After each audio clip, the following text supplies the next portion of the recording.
Hello students, welcome back to my YouTube channel. और आज के क्लास में हम पढ़ाएंगे क्लास 10 का मैथ्स, जिसका चैप्टर नंबर है 6 और चैप्टर का नाम है ट्रायंगल। ट्रायंगल ज्योमेट्री का एक भाग है। ज्योमेट्री का एक चैप्टर है जो ट्रायंगल है। और ज्योमेट्री अक्सर स्टूडेंट्स को टफ लगता है, हार्ड लगता है, डिफ़िकल्ट लगता है। लेकिन आज हम जब पढ़ाना शुरू करेंगे तो हम उसको इजी वे में बताने का प्रयास करेंगे, जिससे कि स्टूडेंट्स की जितनी समस्याएं हैं, जो दिक्कतें हैं, वो दूर होने का प्रयास किया जाएगा इस क्लासेस में। तो हम सबसे पहले जो है ज्योमेट्री का ये जो 6 चैप्टर है, इसमें हम लोग 2 थ्योरम हम ऑलरेडी पिछले क्लासेस में करा चुके हैं। और उस थ्योरम का बेस्ड जो एक्सरसाइज है हमारा 6.2, हम उस 6.2 को आज हम कराएंगे। ठीक है।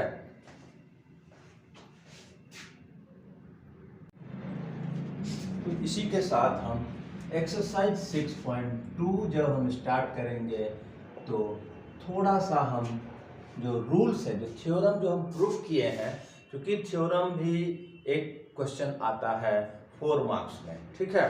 तो उसका रूल्स उसको प्रूफ कर चुके हैं ऑलरेडी। अब उसका जो रूल्स है, जो इस्तेमाल होगा, तो एक बार हम थोड़ा सा बताएंगे, जिससे कि यहाँ पर रिमाइंड हो जाए। 6.1 जो थ्योरम है हमारा ये है कि किसी भी ट्रायंगल में अगर कोई एक लाइन थर्ड लाइन के पैरेलल ड्रॉ किया जाता है, जो 2 साइड्स को डी एंड ई पर इंटरसेक्ट करता है, तो क्या होगा, ये जो डी और ई, ये दोनों साइड्स को इक्वल रेशियो में डिवाइड करता है। Then AD by DB equal to AE by EC। ठीक है। थ्योरम 6.2 कोई ये नहीं है, इसी का रिवर्स ऑर्डर है। मतलब अगर कोई लाइन पैरेलल है थर्ड साइड के, तो अदर जो 2 साइड से फर्स्ट 2 साइड उसको इक्वल रेशियो में बांटेगा, AD by DB AE by EC। और अगर किसी भी ट्रायंगल में इस तरह का कंडीशन अगर दिया हुआ रहेगा कि एक लाइन ड्रॉ किया जाएगा जो 2 साइड को इक्वल रेशियो में बांटता है, देन डेफिनेटली जो लाइन होगा वो पैरेलल होगा। ठीक है। तो ये हमारा 2 रूल्स है जो इस्तेमाल किया जाएगा। ठीक है।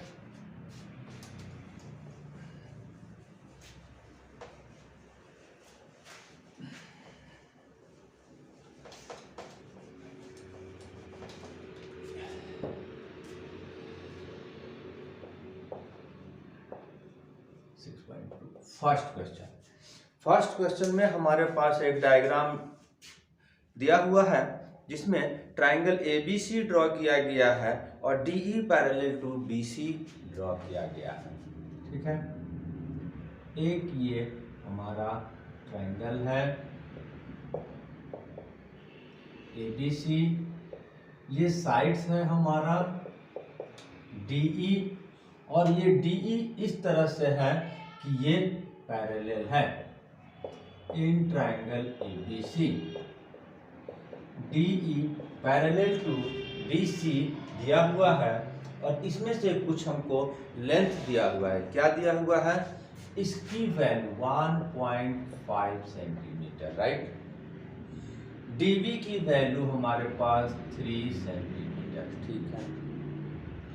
AE की वैल्यू 1 सेंटीमीटर, और इसकी EC का वैल्यू निकालना है। ठीक है। इसमें हमारे पास AD दे दिया है, DB दे दिया है, AE दे दिया है, एंड EC को फाइंड करना है। तो हम इसके लिए जो अभी थेल्स थ्योरम के नाम से जाना जाता है, BPT बेसिक प्रोपोर्शनैलिटी थ्योरम के नाम से भी जाना जाता है, तो उसका इस्तेमाल करेंगे। किसी भी ट्रायंगल में जब ये लाइंस पैरेलल होगा, तो ये दोनों साइड को इक्वल रेशियो में डिवाइड करेगा। ठीक है।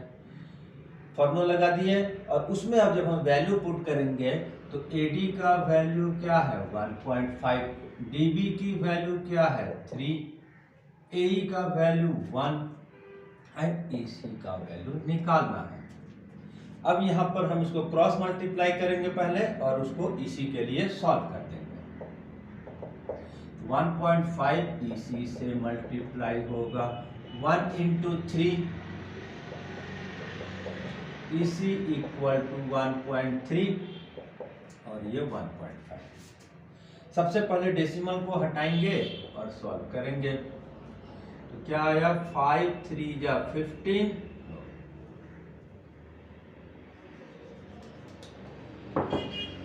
3 5 जा 15 एंड 5 2 जा 10 और इस तरह से हमारा EC का वैल्यू हमारा आ गया जो थेल्स का फॉर्मूला था।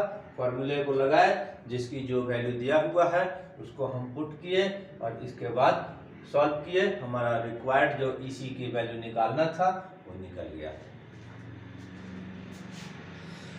इसके बाद हम क्वेश्चन नंबर, इसी में एक और डायग्राम दिया हुआ है, ये फर्स्ट डायग्राम है, ठीक है। इसमें एक और डायग्राम हमारे पास दिया हुआ है, इसमें भी एक ट्रायंगल है हमारे पास, ठीक है। इसमें ट्रायंगल का नाम, इसमें भी ABC नाम है और इसमें भी हमारे पास DE एक लाइन ड्रॉ किया गया है जो थर्ड लाइन के पैरेलल है, ठीक है। फिर से इसमें कुछ वैल्यू दिया हुआ है। DB की वैल्यू 7.2, क्या है 7.2, ठीक है। AE equal to 1.8, EC equal to 5.4। फिर से यहाँ पर एक अननोन साइड है AD जिसको हमको निकालना है और उसको निकालने के लिए वही थेल्स थ्योरम को इस्तेमाल करेंगे। तो इन ट्रायंगल क्या है हमारा ABC, यहाँ भी हमारे पास DE पैरेलल टू BC दिया हुआ है। देन साइड की रेशियो क्या होता है, यही तो बात है कि जब भी कोई साइड पैरेलल होगा इसमें दोनों साइड को कट करता हुआ एक पैरेलल लाइन ड्रॉ करेंगे तो अदर टू साइड जो है इक्वल रेशियो में डिवाइड होगा। तो AD by DB, AE by EC। फिर यहाँ पर जिसकी जो वैल्यू है पुट कर देंगे। AD का ही नहीं पता है, 7.2 दिया हुआ है,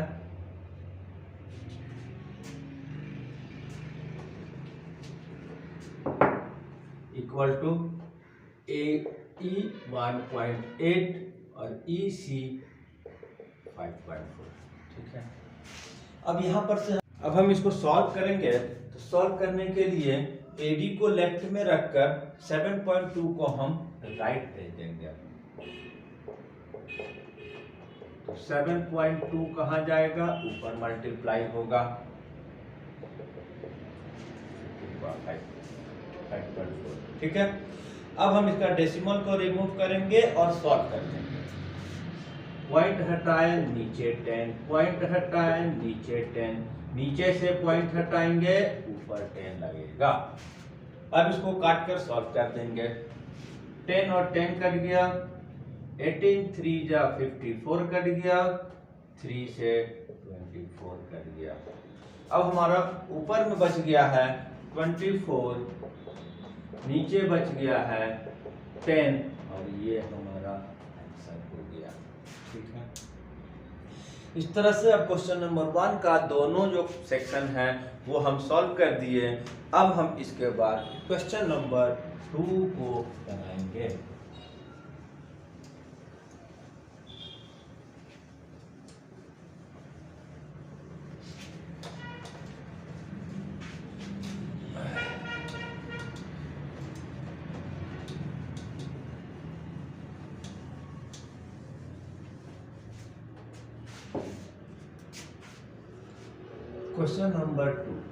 क्वेश्चन नंबर 2 में हमको थोड़ा सा अलग क्वेश्चन दिया हुआ है कि इसमें हमारे पास एक ट्रायंगल है, ट्रायंगल में E और F उसके दो साइड्स पी क्यू और पी आर पर इस तरह से लिया गया है और उसके बाद कुछ वैल्यू को दिया हुआ है और उसके बाद बताना है इच क्वेश्चन में कि लाइन्स आर पैरेलल और नॉट।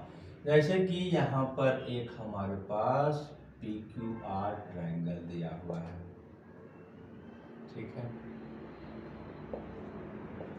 P Q R.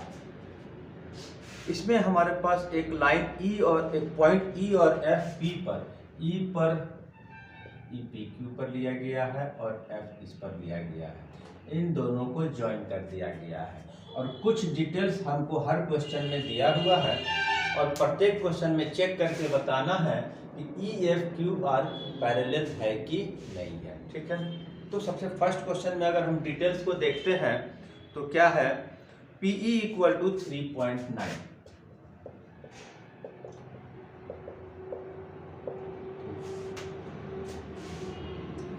पहले ये सब दिया हुआ है, क्वेश्चन से देख लें। इसको बनाने का क्या तरीका है कि अगर ये पैरेलल तो तभी होगा, थेल्स प्रमेय बीपीटी थ्योरम का जो कन्वर्स है उसके अनुसार क्या होगा कि अगर ये साइड की रेशियो इक्वल होता है तो ये पैरेलल होगा, ये पैरेलल टू क्यू आर होगा, नहीं तो नहीं होगा। तो हम इसको हम चेक करेंगे ये दोनों का रेशियो इक्वल है कि नहीं है। तो पी ई बाई क्यू पहले निकालेंगे, तो P E by Q, P E 3.9 question का वैल्यू दिया हुआ है और ये 1.3 दिया हुआ है, ठीक है।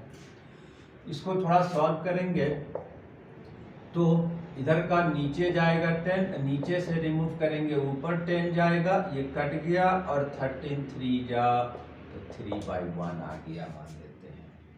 अब हम देखेंगे P F by F are, ठीक है, P F by F are, इसका क्या वैल्यू है पी एफ का 3.6 और इसकी वैल्यू हमारे पास 2.4। इसको भी सॉल्व करेंगे, पॉइंट हटाएंगे, नीचे 10 जाएगा, पॉइंट हटाएंगे, ऊपर 10 जाएगा, 10 और 10 कैंसिल होगा, 6 6 जा 36, 6 4 जा 24, 2 2 जा 4, 2 3 जा 6, यहाँ पर आया 3/2। अब हम इन दोनों का रेशियो को कंपेयर करते हैं तो P E by E Q 3/1 आ गया, P F by F are 3/2 आ गया, दैट मीन्स ये पैरेलल नहीं है, ठीक है, अलग है। तो सिंस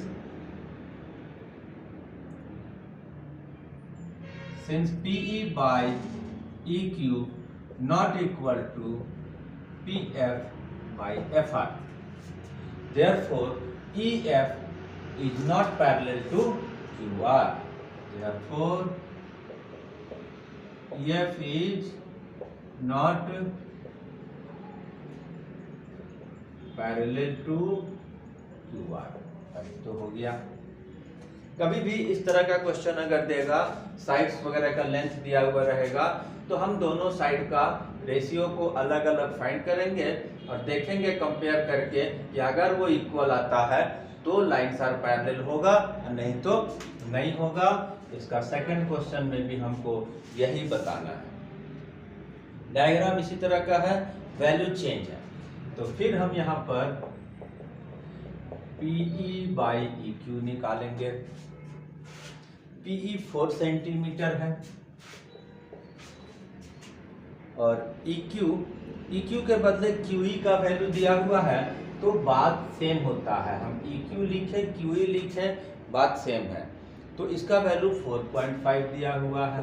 देखो कंफ्यूज करने के लिए नामों को अलग कर सकता है, जैसे यहाँ पर कंफ्यूज करने के लिए EQ के बदले QE दे दिया, प्लेसमेंट कहीं भी हो, लेंथ तो E एंड Q के बीच में ही निकल रहा है, इसीलिए हम उसी चीज का वैल्यू को मान कर चलेंगे।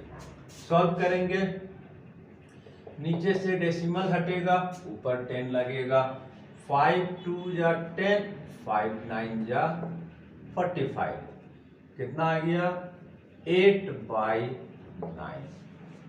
दूसरे का रेशियो कितना आएगा, PF देखेंगे हम कितना है और FR कितना है। PF हमारा 8 है एफ आर 9 है। अब यहाँ पर अगर कंपेयर करते हैं तो देख रहे हैं कि ये दोनों की वैल्यू हमारा सेम है, यानी कि पैरेलल है। PE by EQ and PF by FR, therefore EF parallel to QR। क्योंकि दोनों साइड का जो रेशियो है वो इक्वल आया तो ये पैरेलल है। और इसमें हम रीजन देने का बात आएगा तो कन्वर्स ऑफ DPT लिख सकते हैं। ठीक है, इस तरह से हमारा क्वेश्चन नंबर 2 भी सॉल्व हो गया। ठीक है, अब इसके बाद इसी में एक पार्ट और है क्वेश्चन नंबर 3 सेकंड का ही है, डायग्राम वही रहेगा।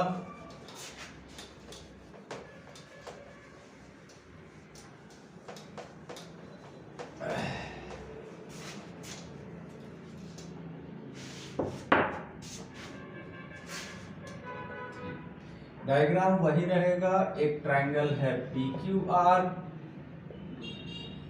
साइड PQ पर E लिया गया है और इस पर F है, इसको ज्वाइन किया गया है और EF QR पैरेलल है कि नहीं है उसको दिखाना है। ठीक है, तो जैसा कि हमको PE बाई PQ निकालना है। ठीक है, अब यहाँ पर एक चीज समस्या क्या है, PE का वैल्यू तो दिया है 0.18, ठीक है, बट EQ का वैल्यू नहीं दिया है, बट PQ का वैल्यू दिया हुआ है। ये PQ का वैल्यू दिया हुआ है तो हम EQ का वैल्यू निकाल सकते हैं। PQ में से PE को माइनस करेंगे, हमारा आ जाएगा। तो यहाँ पर हमारे पास लिख देंगे PQ माइनस PE। अब सॉल्व करेंगे क्योंकि ये EQ का वैल्यू PQ में से PE को माइनस करके आएगा। तो यहाँ पर तो हमारा 0.18 है और ये हमारा 1.28 दिया है और उसके बाद ये 0.18 हम माइनस कर देंगे तो हमारा आ जाएगा 18 और ये आ जाएगा 1.10। ठीक है, ये आएगा।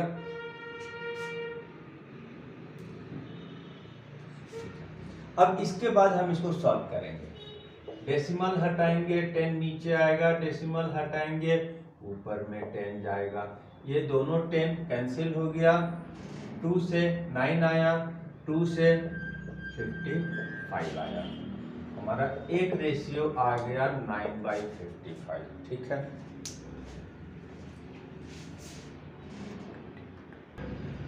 इसके बाद हम दूसरे का भी रेशियो फाइंड करेंगे। तो इसमें हमारे पास एक PF है और एक FR है। फिर यहाँ पर FR की डायरेक्ट वैल्यू नहीं दिया हुआ है। PF का वैल्यू तो हमारे पास दिया हुआ है 0.36, FR का डायरेक्ट नहीं दिया है, PR का वैल्यू दिया है। तो फिर यहाँ पर हम PR को PF से माइनस करेंगे और तब इसकी वैल्यू आ जाएगा PR माइनस PF। तो ये तो 36 और इसमें से हम माइनस करेंगे तो इसकी वैल्यू हमको इतना दिया है और PF का वैल्यू हमारे पास 0.36 है। माइनस करके क्या आएगा, ऊपर तो 36 आएगा, नीचे में 2.20 आएगा। फिर डेसिमल हटाने के बाद फाइनली सॉल्व करेंगे। डेसिमल हटाए 100 आया, डेसिमल हटाए 100 आया।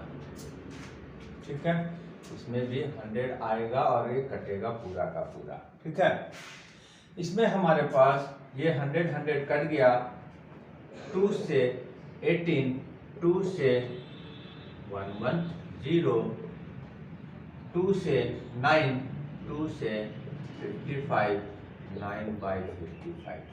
यहाँ भी अगर हम देखते हैं कि दोनों साइड का रेशियो हमारा सेम है, देयरफॉर क्या हो जाएगा, अब सिंस लिखेंगे यहाँ पर, since PE by EQ and PF by FR then lines are parallel, therefore EF parallel to QR।